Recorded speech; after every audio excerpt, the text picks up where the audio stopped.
Hello, everyone, and welcome to our webinar. Today, we will talk about MSM MBA program and how learning and stepping out of your comfort zone will help you professionally.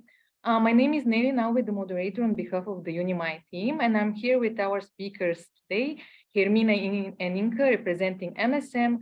And I also want to welcome Bhaskar and Juan Pablo, former MBA students, who is going to share their experience with us. Before starting, I want to tell everyone who is listening, you can ask questions anytime during the webinar, just using the Q&A box. All questions are welcome, so don't hesitate. I think everything is set now, so Hermina, I'm giving the word to you. Perfect. Thank you very much, Nelly. Hello, everyone, and thank you for joining today. Let me share my screen so that we can start. While I share my screen, I don't know if it's possible for anyone to just mention in the Q&A or in the chat where you're from, so that we know that the chat is and the Q&A is working. And then Inka can also monitor that during the session. So let's start. All right, I think you can all see my screen, hopefully. If not, otherwise, just let me know. So today we're going to be talking about stepping out of your comfort zone. Often when I ask students why they want to come do an MBA, it's often to grow.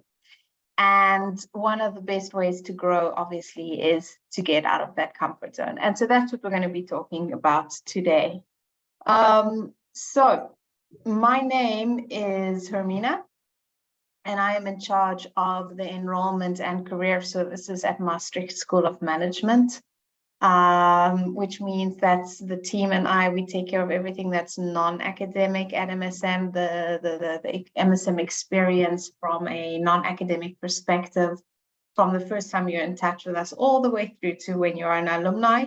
I also did my MBA at Maastricht School of Management, the executive MBA, graduated in 2018. So I also had some experience in the courses, which is always nice when people have specific questions. And then I see that, Inka will be managing the chat and Q&A today. So Inka is our recruitment officer for the MBA. And so any questions you have today, I know I'll have to go through it very quickly. Our alumni that are present today will also have to talk a lot about the experiences. And so if you have any questions, if you're unsure if you heard correctly, or if you just want more information about a certain topic, please don't hesitate to post in the Q&A. Inka will be managing that, and we'll make sure that also at the end, she will collect some of the questions and we will go through some of them as well verbally. Okay, more importantly, today we have our alumni present.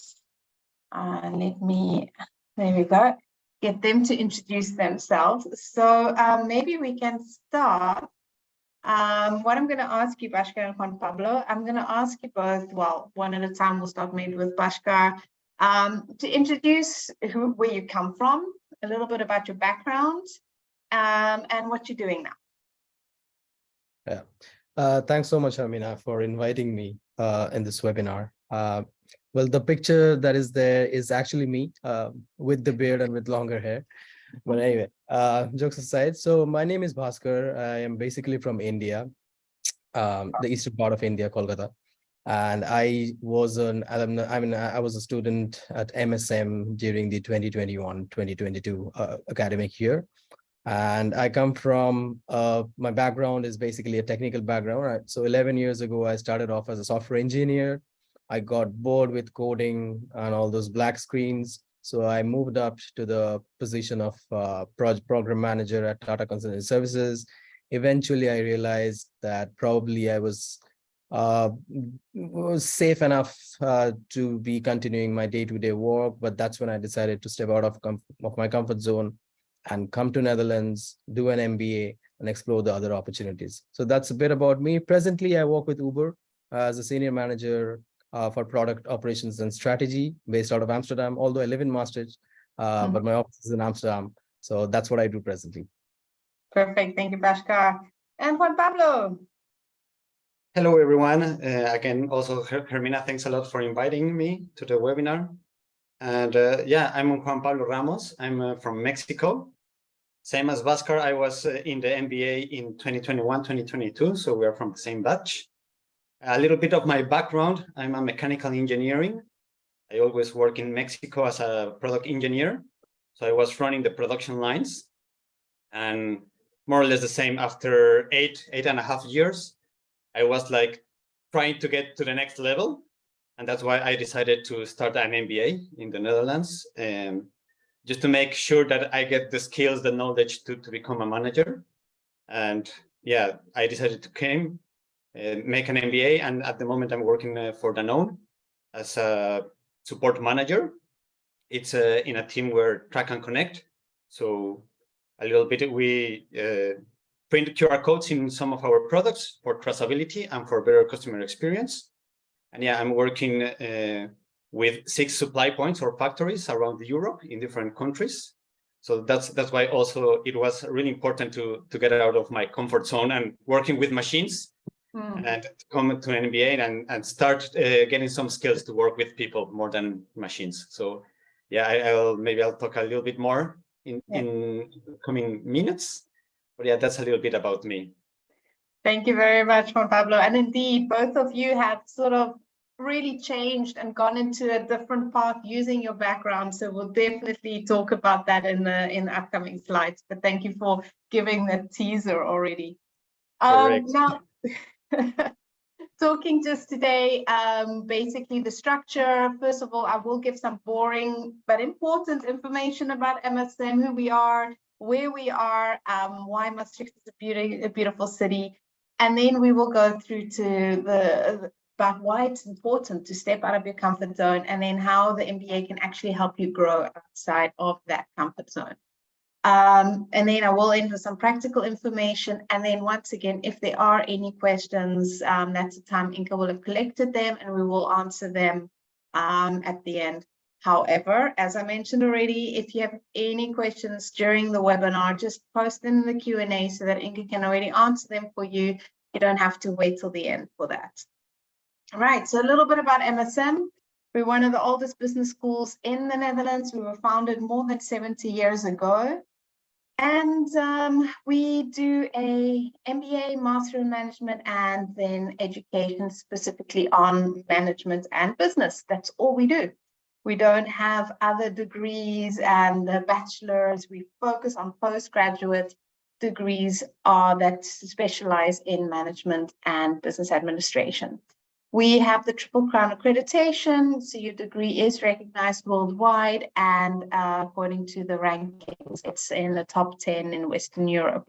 Also very important, and we'll talk about that a little bit more later on, is the fact that we have a lot of nationalities studying their degrees at MSM.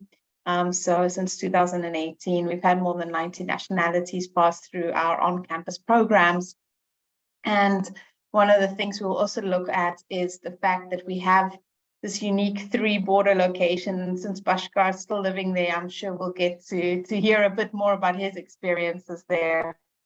And then a little bit just more a summary about MSM's approach on things. We have a really case-based learning approach, a very hands-on learning, making you think about things and then trying to apply it to assignments and assess and cases and experiences. We try to develop students to create that sustainable mindset, that awareness, and then at the same time, because we have so many nationalities, obviously we have a very global network. Something we're proud of is the personalized learning experience, where we really try to know each student. You know, it's not just a student, isn't just a number. So we really can develop that personal connection with each student. And then for the full-time MBA, obviously there is a specialization phase and expertise track, which we will also talk about. Something I do want to mention today, we also have a online MBA. It's a global flex online MBA. So it's Zoom-based classes, flexibility. But today I'm not going to be talking about that online MBA. If you have specific questions about that online MBA, Also, don't hesitate to put them in the questions. Inka can give you any links and set up a separate call for that. And we do have a webinar coming up on the online MBA in July. We just did one last week, so it will be on our YouTube channel as well. So if you do want to find out anything about that specifically, there was a webinar last week and there's another one coming up in July, and otherwise just reach out to Inka in the chat. So a little bit about the Netherlands, because the first step of getting out of your comfort zone could potentially be the fact that you have to choose to go to a new country. Now, I'm interested, Juan Pablo, because you come from Mexico, right? Sunny, beautiful Mexico. Why did you choose the Netherlands? Well, let me start by saying that, as I said, I have a background in engineering. So since I was a teenager, I thought like, okay, Germany should be like the heaven from engineers. Then I discovered that it is a good choice if you still want to keep like technical degree or a technical career. Then I started making some research and it said like, okay, I don't want to keep this technical career path. I want to change a little bit. So Germany is not the best option. I started making some research and I found out that the Netherlands has a really good studies background, or the level of the study is really high also. They have really good English speakers. I also wanted to practice my English because in Mexico, I practice it a little bit only, and I really wanted to increase that practicing that speak skills also. And I said like, okay, Netherlands could be a little bit of an option. And as I started more investigation or more background, how can I say that? If I started talking with people, they told me Netherlands is a great place because, again, of the study levels, the education level, how the Dutch are open-minded and direct. That's also something that it's different from Mexico. And I was like, okay, that will help me, again, to increase my skills, to be out of my comfort zone, to challenge something new. And at the end, I thought like, okay, that as an overall, it's a great place to be, to increase or to grow up my skills, my mindset, to be out of the comfort zone, to challenge myself every single day in a different culture. And yeah, that's at the end what I decided. Okay, the Netherlands, it's a great place to be. Nice. And Bashka, what about you? Because I know in India, often the go-to place is the UK, right? Yeah. Why did you not go to the UK? What sort of attracted you to the Netherlands? Yeah, so before Netherlands, I already lived in 6 more countries in Middle East and in Europe, and before Brexit. I mean, I was actually living in UK for a couple of years during 2015. And I had actually 2 options to consider. Either it had to be the UK or it had to be somewhere in the Western Europe. So actually deciding on, and after doing my research, I actually chose Netherlands for my MBA because firstly, I understood during my research that Netherlands has very, very strong reputation for its high quality education system and specifically business programs. This particular country is home to several renowned universities and business schools offering a diverse range of education system, specifically in business. And also it has a thriving business environment. Netherlands has a thriving business environment with a robust economy. If you look at the economical structure in the Netherlands, it's absolutely robust. It serves as a various hub of industries, including finance, technology, logistics, innovation, and whatnot. You name a company, it is present in the Netherlands, at least most of them. Yeah. And the third aspect I would say is that because I was in the Netherlands for a very short period of time, for like 2 months for a particular assignment, 2.5 months, I understood that the multicultural and the inclusiveness nature of the Dutch society is quite significant and is quite amazing. And that actually appealed to me. Netherlands is known for its openness and tolerance. By openness, I mean openness to the other cultures. Making it actually a welcoming destination for the international students. So considering all these factors, I decided to, study in the Netherlands, and also I'm right now in the Netherlands working full time. Yeah, nice. You actually made all my points. So basically, the English You mentioned, Juan Pablo, as you were looking for a place to practice your English. Obviously, the Dutch are famous for being extremely fluent in English. The approach, the technique, the education system being a very well-recognized education system in the world, one of the top 5, especially when it comes to business and management. We didn't touch about the value for money because I know a lot of the other English-speaking countries, the prices are a bit higher for education. And so that is something that makes the Netherlands still quite interesting from that perspective when you talk about value for money. You've both mentioned the direct open-mindedness of the Dutch, which is very welcoming for foreign students. And I know students often feel at home very quickly in the Netherlands. The working in the Netherlands, that work-life balance aspect is also very important. In fact, the Netherlands is one of the happiest nations in the world. And then one thing that is also important to note is that after your studies in the Netherlands, you can actually use an orientation permit, which will allow you to stay in the Netherlands for a whole year after that. Now, did either of you use that orientation permit or did you get a work permit immediately?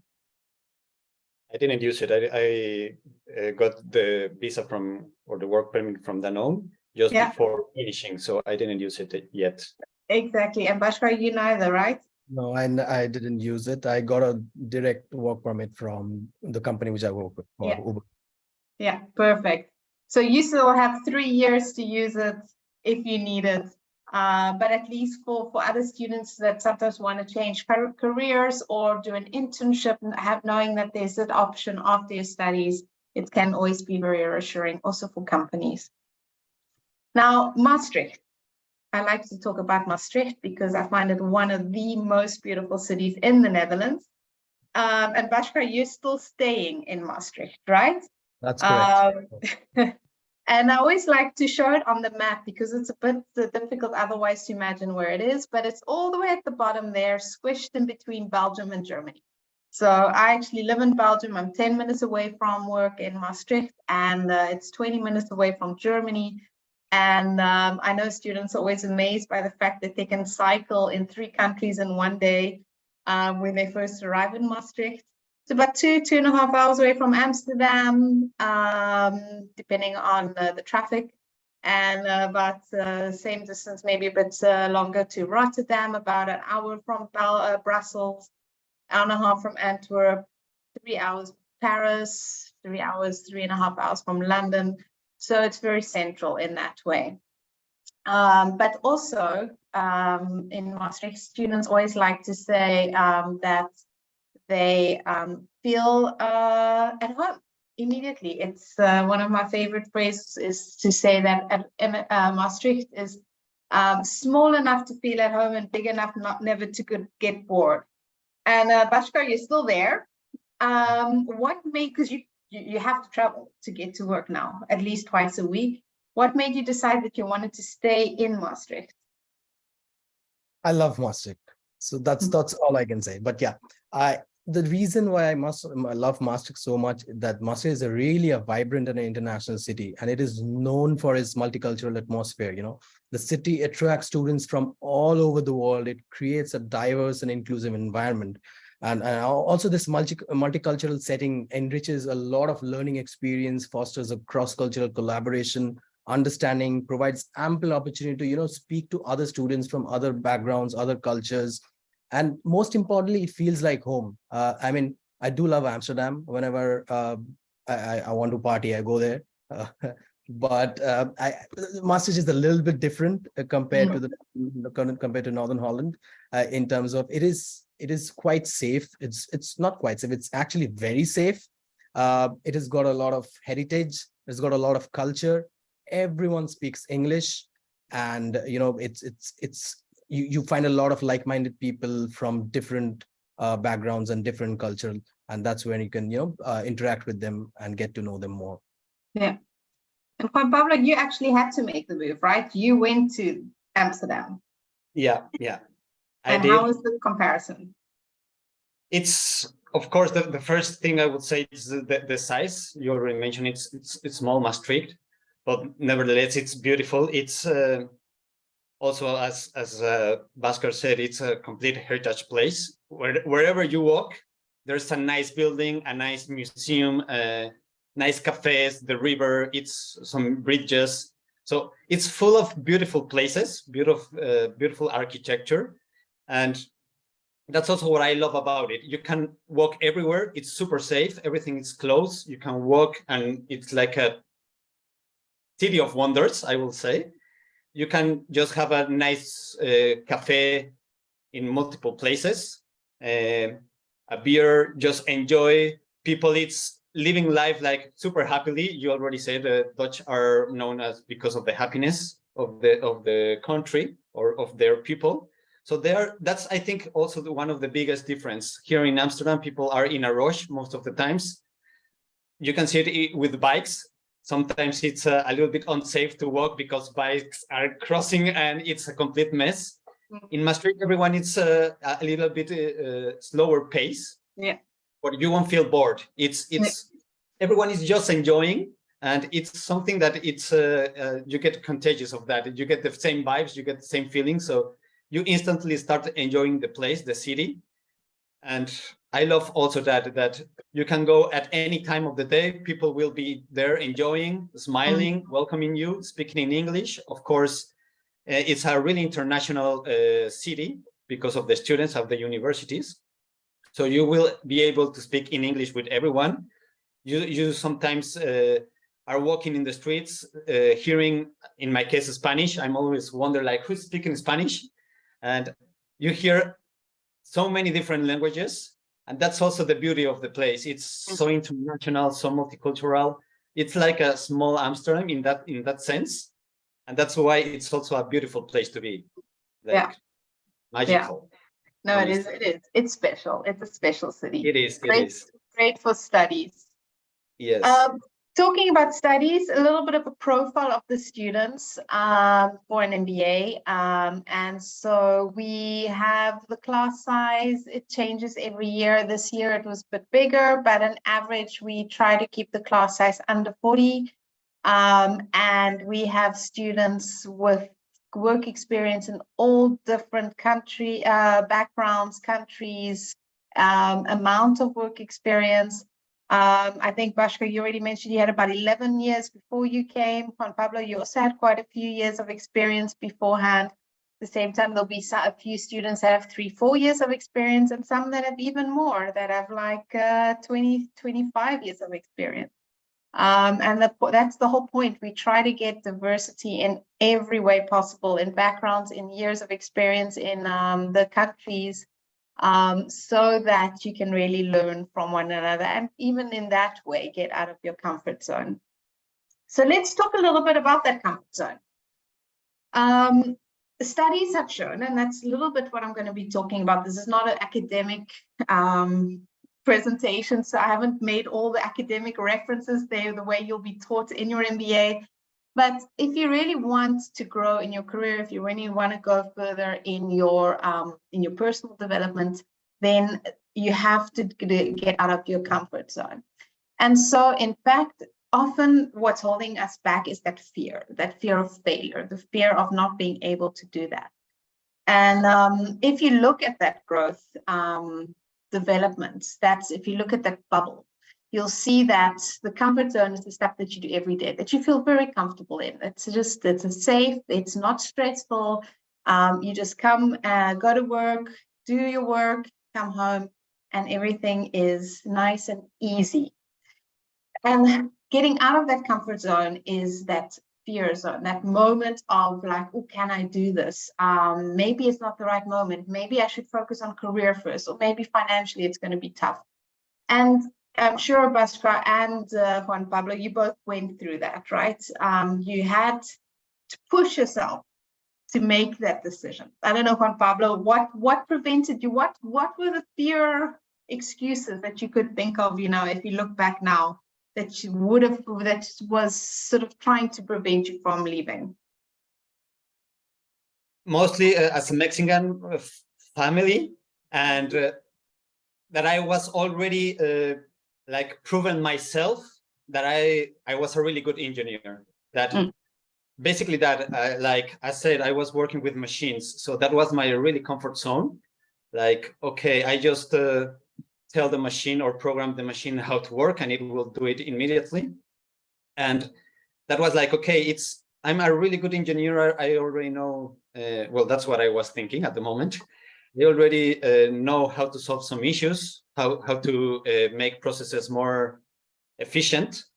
And that's maybe enough. Maybe I have already proven myself. Why should I travel 10 hours in a plane to demonstrate myself that I can do better if I already have it here in Mexico? And I have, thankfully, I have been giving some really good feedback from my previous bosses.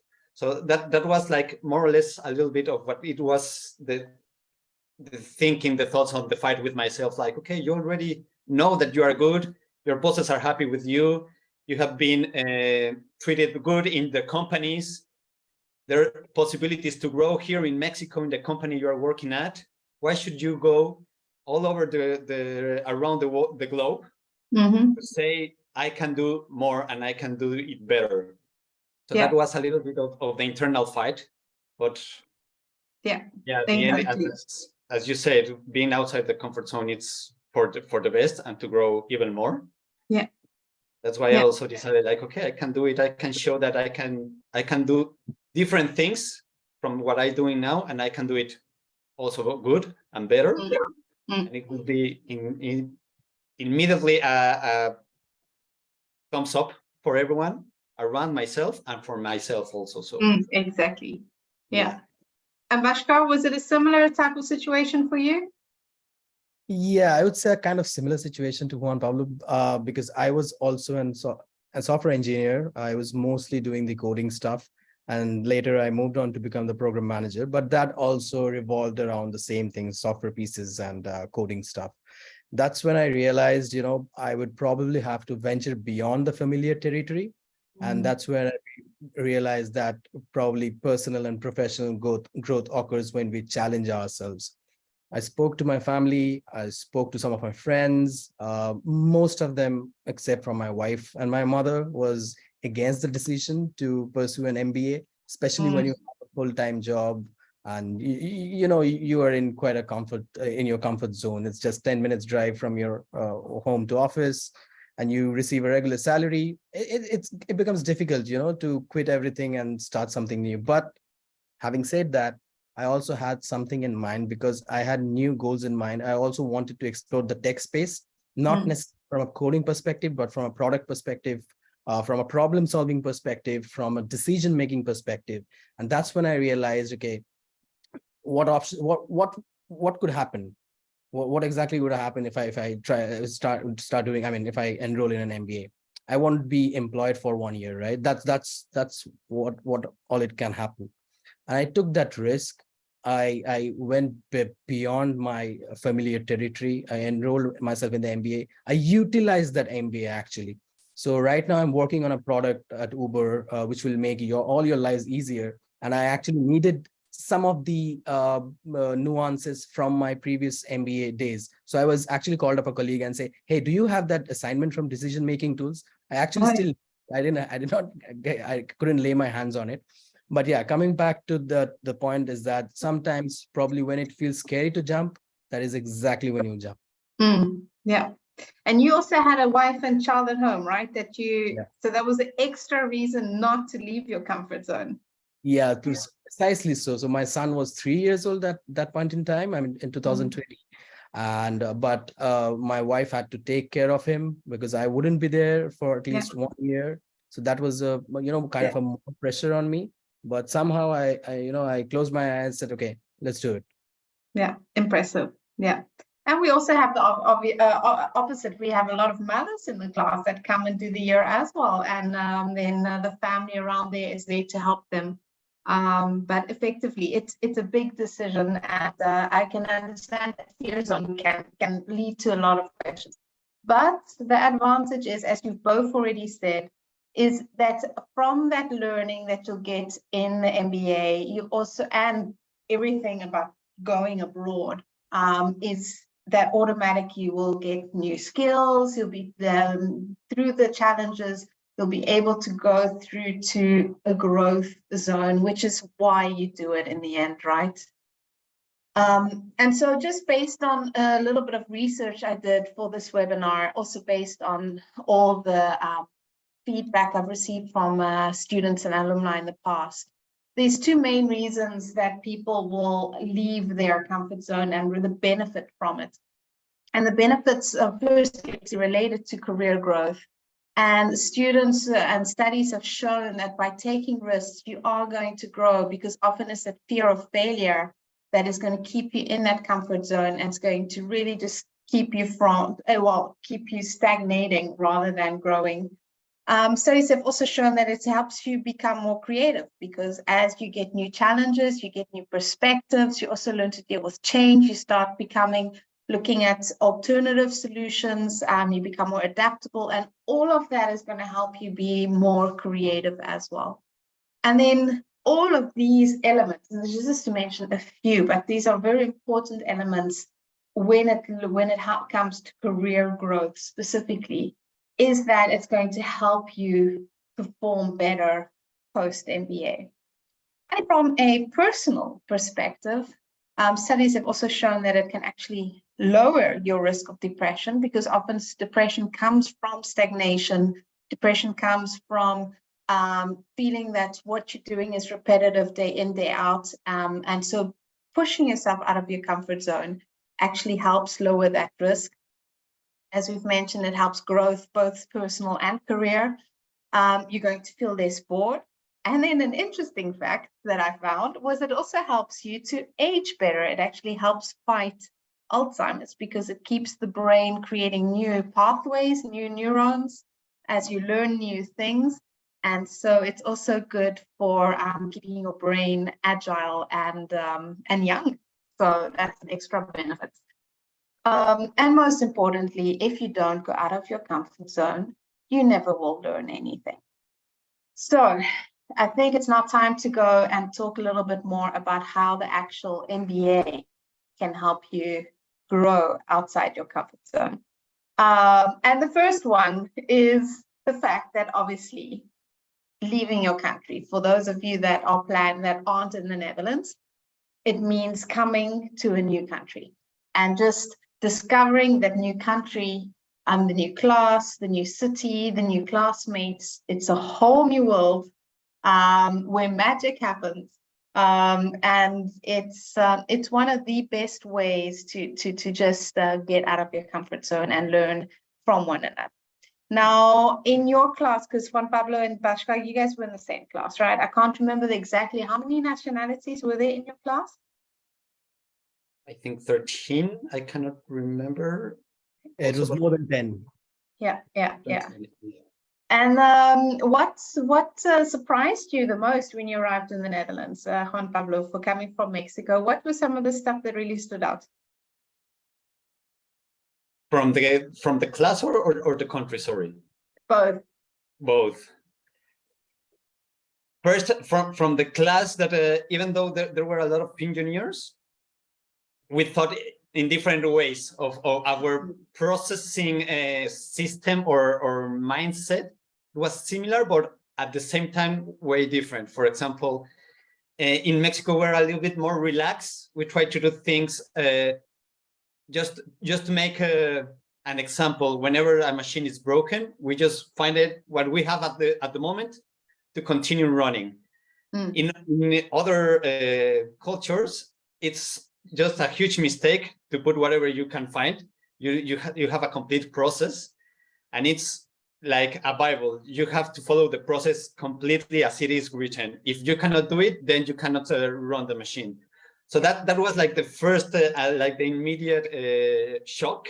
Like, it's easier just, I don't know, to put just a clip for an example, and then you can continue running. Another one will say, another engineer from other country, yeah, but it's totally unsafe.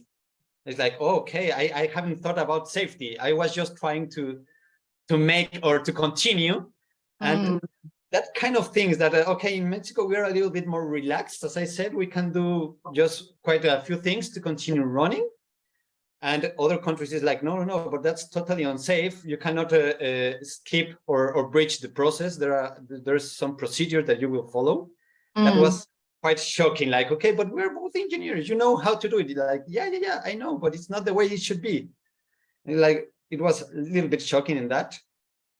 And in the culture of the Dutch culture and the country itself, the openness and directness. In Mexico, we always think about the other's reaction.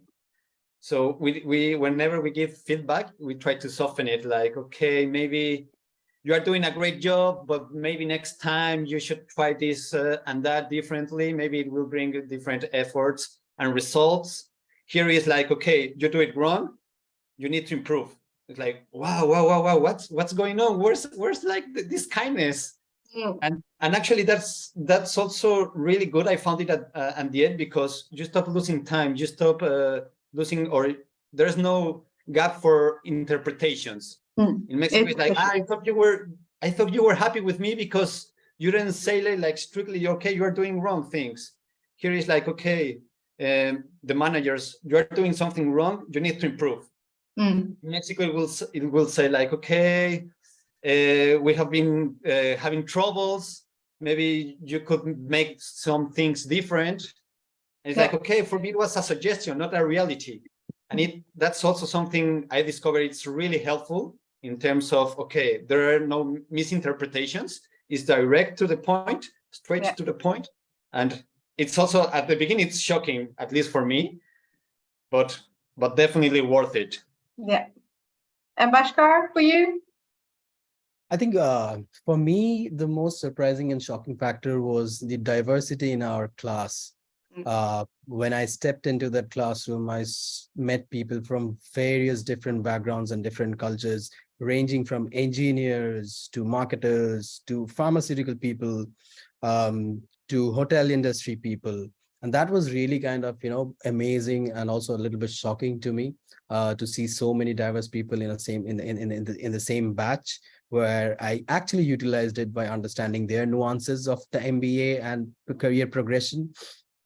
That's the one thing which was shocking. The second thing, which was that before I actually enrolled for the MBA, in my mind, I was like, I'm going to learn a lot of theory, a lot of processes, and that's going to help me in future job opportunities. But that is actually not the case. It's a very much hands-on practical experience that you're going to experience at MSM MBA, at least for the MBA. Starting, if you're talking about decision making, you need to actually build some models and etc in order to understand how to build those decisions, and that actually will help you. And trust me when I'm saying this will actually help you in your future job opportunities. From stakeholder management, how do you work with your teammates? Stakeholder management is one of the most significant and important things that you're going to experience in your job life, because you're going to work with various teams, with various team members from different cultures. That's the second thing was shocking. The third thing was that I lived in Denmark before I moved to Netherlands. I mean, shortly for a couple of years. I thought Denmark to be safe, but Netherlands, at least Maastricht, is, I think, way more safer than Denmark. So that was the third shocking experience that I had. Nice. So you both already actually talked about that diversity, and that is something I think one of the biggest things about leaving that comfort zone, living in your country, doing the same thing, same friends, same family, same colleagues. When you do take that step abroad and come to an MBA with all these different backgrounds, different approaches, it really is going to help you in all those things I mentioned just now. It's going to help you with new perspectives, be more agile, be more open-minded. It's going to give you more creativity, more solutions to ideas that you didn't know about. And so that is extremely enriching to be in that situation where you have the diverse experience in the MBA. At the same time as well, and Bhaskar, you mentioned that is the hands-on approach. Obviously, taking a step back, leaving your job, and then going back to studies is a scary decision.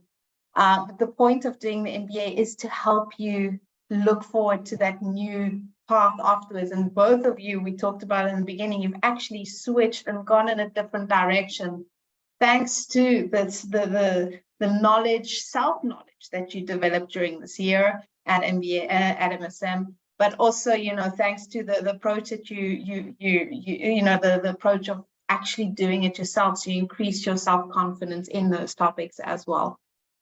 And I actually wanted to go back to that because Juan Pablo, you mentioned that in the beginning. You mentioned that stepping out of your comfort zone has actually helped you move from engineering more towards people. Can you elaborate a little bit more on that? Of course. Actually, that is what I think the greatest improvement after the MBA, because let me say that at the beginning, my comfort zone was, for example, avoiding confrontation, avoiding discussions. And maybe, Hermina, you remember at the beginning, I was always sitting, like listening, not giving my opinion. And whenever I give my opinion, if someone else was like, okay, I think differently, it's like, okay, I just did my job. I just said what I think about it. It's enough. But then through the MBA, I realized that it's more worthy yet to actually have these conversations, these confrontations with your mates. And at the end, it's even more rich class for yourself and for the others. And this is really helpful. And that's why I'm saying it was like the biggest improvement, because now that I'm working with people, it's all about that. When I was an engineer, I didn't need to have conversations, how to improve. I just did it myself. I showed the results, and that was okay. Now I'm working in a team of I don't know, 15 people, and it's all about discussions. It's all about how we can improve together, who has the best idea. And whenever you realize that you don't have the best idea, then how you can add to that idea. Or the other way around, when you still think that you have the best idea, how you can influence on other people that they accept that yours is the best one, and they can add something to your idea. So that was the cherry on the cake, I think, on my case, because I started like the guy who barely speaks on the class to the guy that it's invited to a webinar to speak about stepping out of the comfort zone. So I realized that, everything it's about these conversations with people, and the teamwork. It's always better because we always think that we have the best idea and the best solution. It's not always the case. So interacting with people, being open to failure also, because I think part of it was like, okay, I'm a little bit afraid of speaking out. And then I said something completely wrong or something really stupid. And they will say like, come on, how can you think like that? It was a little bit of that fear. And then I realized, it's completely necessary, because maybe it will be something stupid. And then it's like, okay, I'm wrong.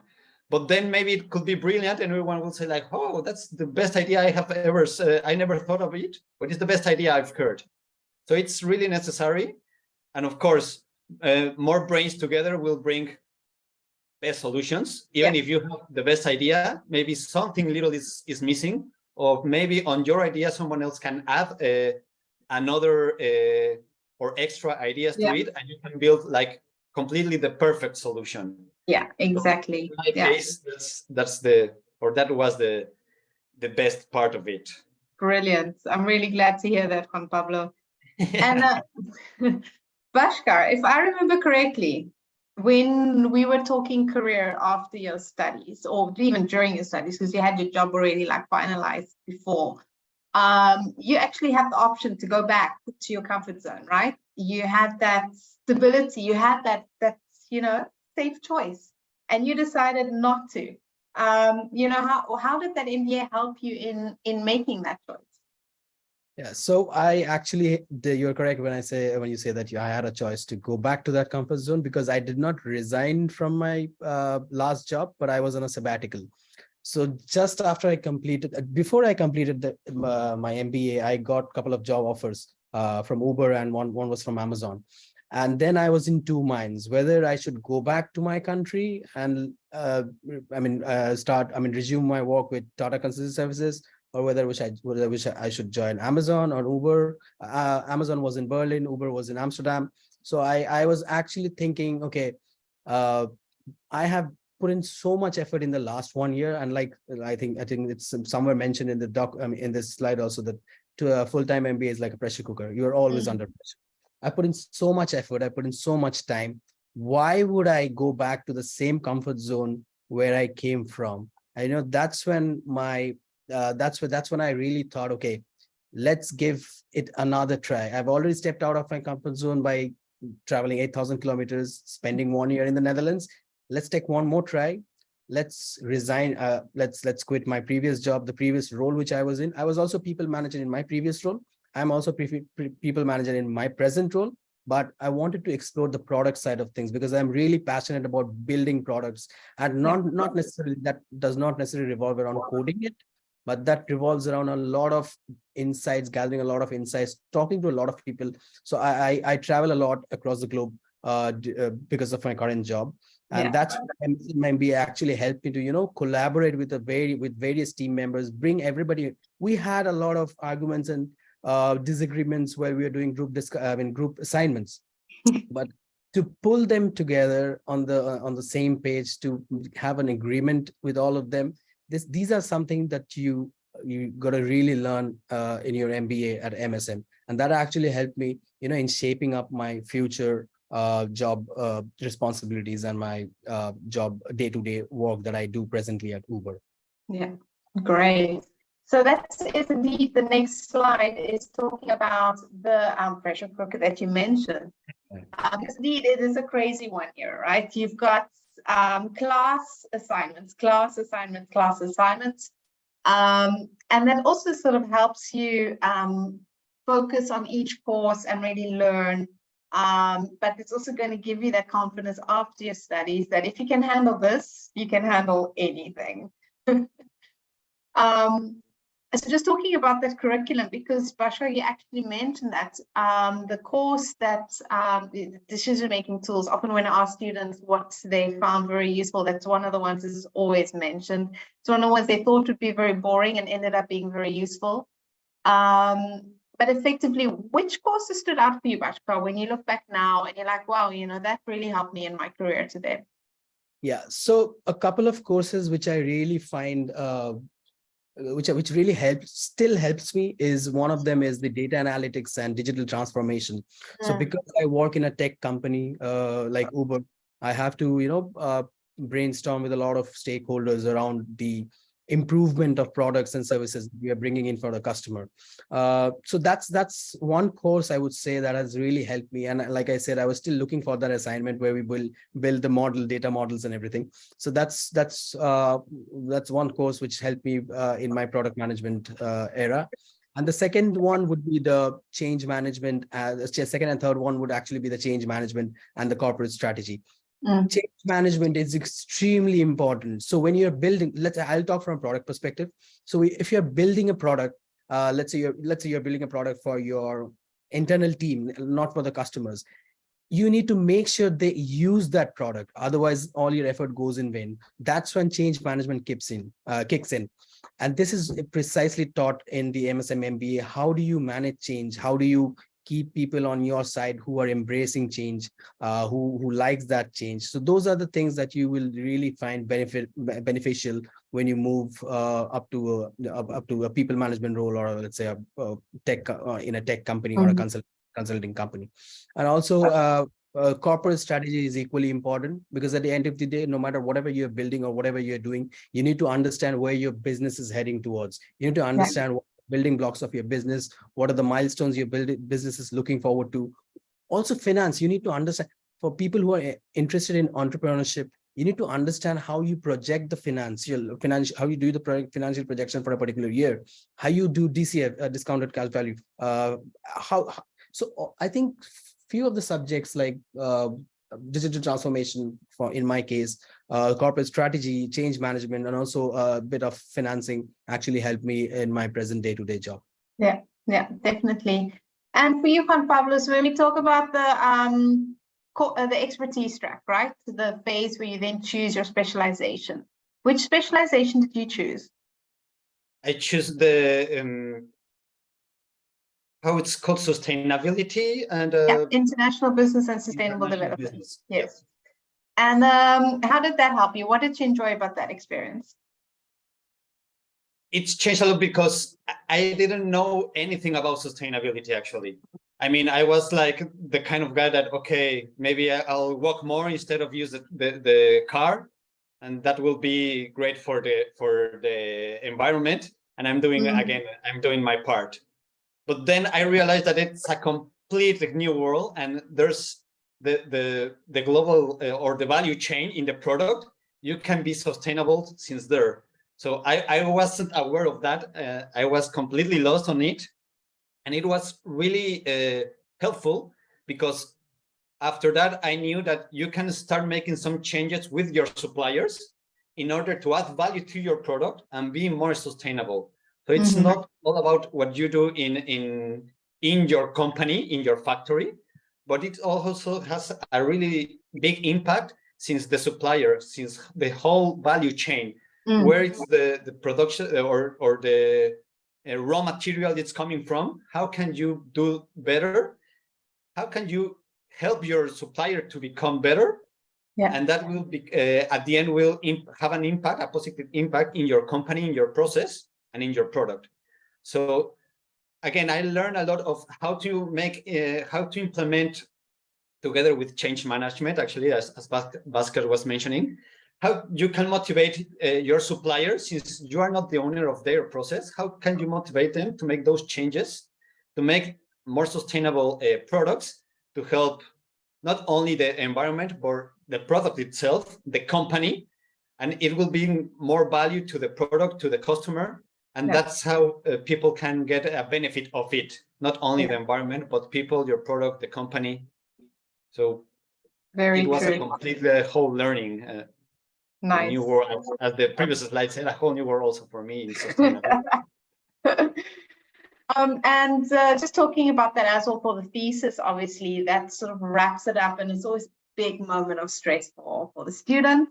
And I see you all nodding here, but you have the choice, obviously, to do an academic research paper, consulting project, or a business plan. And this is also a way to just help you step out of your comfort zone, because the academic research paper is sort of the traditional one. It's sort of the comfort one. But going and doing a business plan, working with a company on an issue for them, or thinking about starting your own business and, you know, doing a business plan on that can also really help you step out of your comfort zone and look towards the future. You mentioned it as well, just assignments. We do a lot of assignments where students have to think about what they've learned and then apply it to real situations again and write about it at the end of their course. And this is also a great way to really apply that learn by doing approach. We also have for the MBA, and I know both of you participated in that throughout the year, was the career and personal development track, where we additionally just work on helping you with more practical workshops on skill development, personal development, social development. And so we really try and help the students as well, because we know giving up that comfort zone is very scary.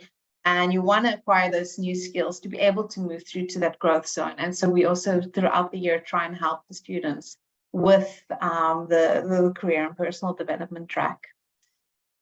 And obviously also student challenges, the Sustainable Development Goal Challenge that we do with the students so that they can really work with companies. And if you do want more information about that, you can always reach out to us or post it in the chat. We've got videos on that, and we can tell you more about those challenges.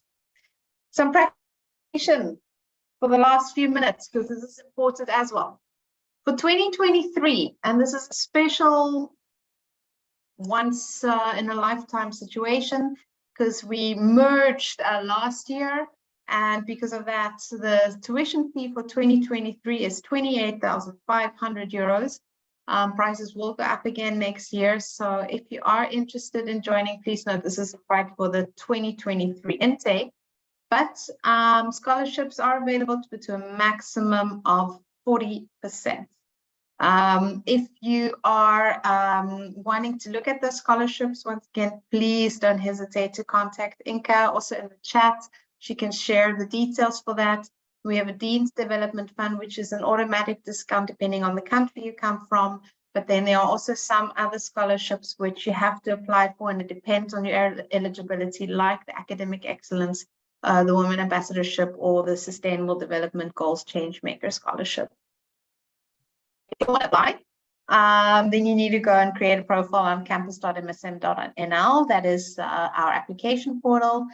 The application process isn't rocket science. We just require you to upload a whole lot of documents for phase 1. So it's CV, your transcript, proof of English, your passport, recommendations which you can submit, the contact details via the page, via the application portal, and then a personalized motivation letter, which I highly recommend you look into. Once again, that information is on our website. Then you pay an application fee of €95. After that, you get invited to an interview where we also check your motivation for joining the program and also make sure that you are a good fit for the program, but it's also an opportunity for you to ask some questions. And after that, you have to complete your GMAT course and get a score of either 600 or higher. Or we have our internal solution, which is for foundation courses plus an academic writing course. And if you do have any other questions that you want to reach out to know more about, well, firstly, you can obviously contact Inka or Alina, our recruiters, or our admissions office. But we also have an option to chat with our students. So there's a link on our webpage where you can actually reach out to them, to our alumni, and ask them more about their experiences. So then you don't just hear it from me. But we also on our social media, either via Facebook or Instagram, or via our YouTube. So on YouTube, we've all our previous webinars that you can go check out as well. And if we are in the region, or if you, we often travel, we do master classes. So we can always come and say hello if we're in the area, so you can keep an eye on that as well. And that is it from a general perspective. Now, Inka, I don't know if you've had any questions that we can talk about now. Yeah, thank you so much, Amina. I got 2 questions that I highlighted during the webinar. The first one is there a visa granted for graduates looking for a job in the Netherlands? Yeah, so for the visa, as I mentioned, during your studies, you get a student permit that we help you with. So our admissions office take care of that for you. But after the studies, you can either, like Juan Pablo and Bhaskar both got work permits, so the company took care of it for them automatically. But if you're not in that situation, then you can use your orientation year permit. So there's a permit that the Dutch government offers you to be able to stay in the Netherlands for a whole year after your studies to look for a job. Thank you very much, Amina. And one question, I think it's best probably for Juan Pablo. How is the study life balance? Do you have any free time if you do the full-time MBA? Yes, it is still really good, even though it's a pressure cooker, as we already said. You are really focused on your studies. You still have quite a free time to enjoy the city, to enjoy traveling a little bit, enjoy your friends, your new friends. So it is a pressure cooker, yes. Don't forget that. But you can be sure that you will have a lot of fun. You will have a lot of time free just to enjoy the city. We used to play football. I think Bhaskar also. We have not only with the people from MSM, but we met a lot of people from other universities, and we used to play football once or twice a week, sometimes. So for sure, the study or life balance, it's great. Mostly, it will be your studying, your classes, your again, assignments, but you will have plenty of time to enjoy life, honestly. So it's a great balance, I think. Thank you very much, Juan Pablo. Yeah. Amina, how much work experience is required? So for the MBA, it's a minimum of 3 years. And after that, there's no maximum. So an average is somewhere between 8 and 12 years. Thank you. And maybe you can explain one more time the scholarship structure and if there's any financial institution that students can take a loan from. Okay. So we, first thing, we actually recently did do a webinar on the admissions and scholarships. So if you want like really detailed information, I would recommend checking that one out. But otherwise, scholarships, depending on where you come and depending on your background, depending on which scholarships would be the best, obviously, that's a case-by-case basis, and that's something that's best to reach out to Inka or myself or to Alina, and we can walk through that with you. But when it comes to additional sources of funding, it really depends. I know in some countries there are country scholarships for people from that country, where they actually want also students to go out of the comfort zone and go abroad. But most of the time students will either get a bank loan, and that depends on your country. So I know that's sometimes something. That's also some countries are more free with giving educational loans, and others banks are a bit more difficult. But students have also, for example, found opportunities by crowdfunding. That's become quite a new approach to getting funding, is to create a GoFundMe campaign to help you study. We've had people that have had employers that support them for the year. And we've also had people that just had family members that all chipped in. So each one will be a little bit, have a different experience on that. But we only offer partial scholarships up to 40% maximum. Thank you. And Pascal, one question for you, because I mean, you have been in the Netherlands also quite some time. Do you speak the Dutch language? How do you think, how important is it to speak it? Well, I do not speak Dutch till date. But having said that, it is always, nice to learn a foreign language, be it Dutch, be it German. But if you're asking it from an employment perspective, it really depends where you're applying and which position you're applying for. So most of the marketing positions, if you look throughout, if you look to the open roles, most of the marketing positions will actually require you to speak Dutch. However, most of the software product positions or some other tech positions would not require you mandatorily speaking Dutch. Customer success, on the other hand, might require you to speak Dutch. So it actually depends on the position you're applying for at the company you're applying for. Thank you so much for highlighting. So you get away with that. We're speaking English for the moment. Yeah, very good. Yeah, thank you. Hermina, I think probably one of the last questions regarding the full-time MBA, can students work part-time during the course? That's a difficult question to answer, because what I normally recommend is don't plan on it. That's the first thing, because you don't know if you're going to get something. If you can get it, you're not sure if you'll be able to manage your studies at the same time as your, this extra job. So that's really important, is if possible, focus on the studies, focus on the experience, focus on bonding with your classmates, and try to really enjoy your MSM experience to the maximum.